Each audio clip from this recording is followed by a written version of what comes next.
What's up YouTube, back to another video. Today what I'm going to be showing you guys is how to make / install one of these racing mower shifters. I sell them on eBay and the link for this product will be in the description.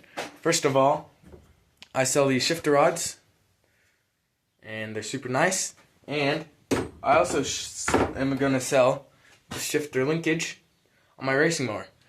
They're for any Craftsman LT1000 racing lawnmowers. They're super easy to make, super easy to install. It's a weld-up shifter. It'll be on eBay, so let's hop right into it.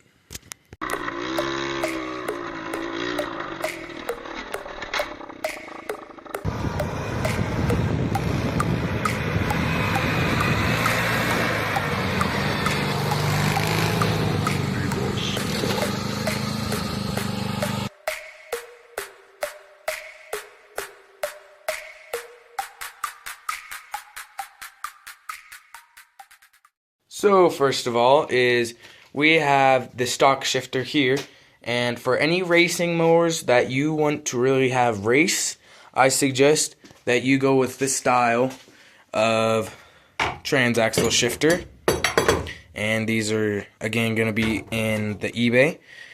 On eBay, I'll have the link in the description for these. It's only going to be like 30 bucks.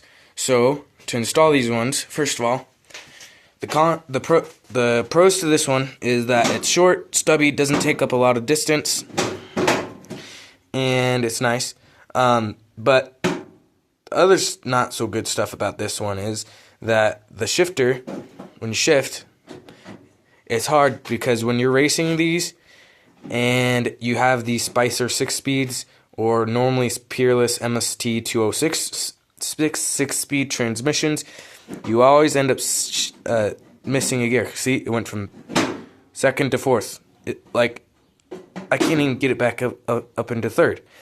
It's because you have to. These shifters mess up so bad. I mean, they're only made for going 5 miles per hour. So this shifter doesn't really work, and I'll show you what happens when you don't switch your shifter, because I had one of these in my racing mower and it destroyed the whole transaxle because it kept shifting down. I kept missing gears. It's super hard to just shift normally on these things.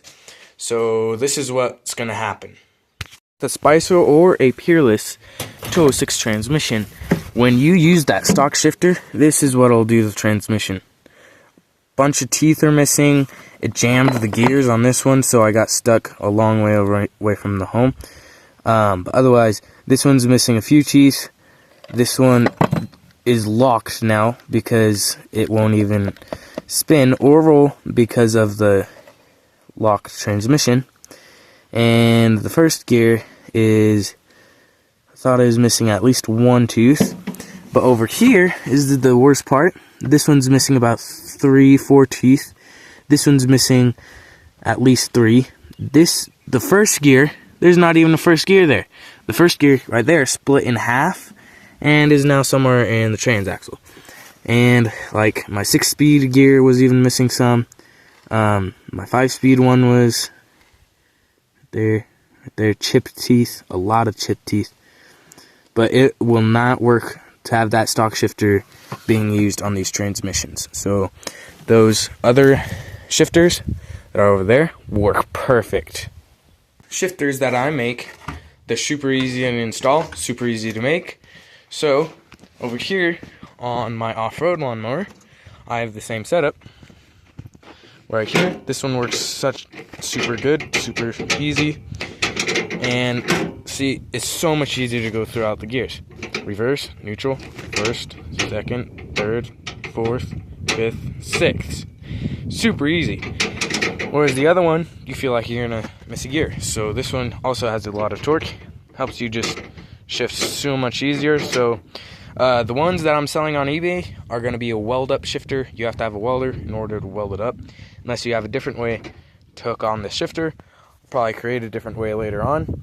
But the only really con about this one is that I did not change the ratio to the setup on the shifter so that it goes all the way down here. Whereas normally they can, with the one I'm selling on eBay, you can probably only go like, and that'll probably be 6-speed. So that way it doesn't have to go all the way down there. But how to install these is they're super easy. The one on eBay, you just drill a 5/8 hole in your frame between these two bolts. So there's two bolts right here, right there, right there. I always drill it right in between those bolts, and at least that much into the frame. If you do it any lower, it shifts a little better, but it'll just damage the frame. But if you do it any higher, it doesn't really want to shift into 6-speed. So I'll probably have a diagram for this when I sell it on eBay. So you want to just do it over from, I've always done it right in line really from this bolt and this bolt down here, where this one goes down, which pretty much on all Craftsman LT1000s, that part goes down right where I normally drill the holes on both sides. And then that one has a lock shaft on the other one, but the other one that I'm selling on eBay will have a bolt where you mock it up. But otherwise, as you can see, the shifter here just hooks up, and if I continue drilling that hole, this wouldn't have such a big throw of shifting the gears, but this one works just fine.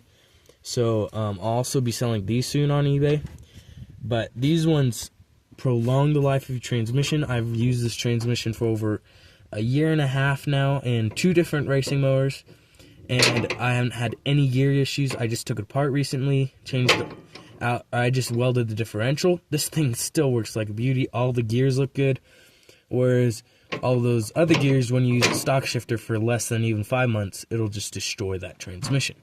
So this shifter is great to use for off-road racing mowers. It'll only be like 30 bucks on eBay. Super easy to install, super easy to use. Just have to use a welder, put it back together. And thanks for watching, everybody. If you do have any questions or comments and would like any video preferences or like anything explaining how I did anything on this mower or any of my racing mowers, just feel free to comment. If you like the video, please hit the thumbs up. If you didn't like the video, please hit the thumbs down twice. And I guess I'll see you in the next video. Please subscribe if you haven't already. Help support the channel. Thanks for watching.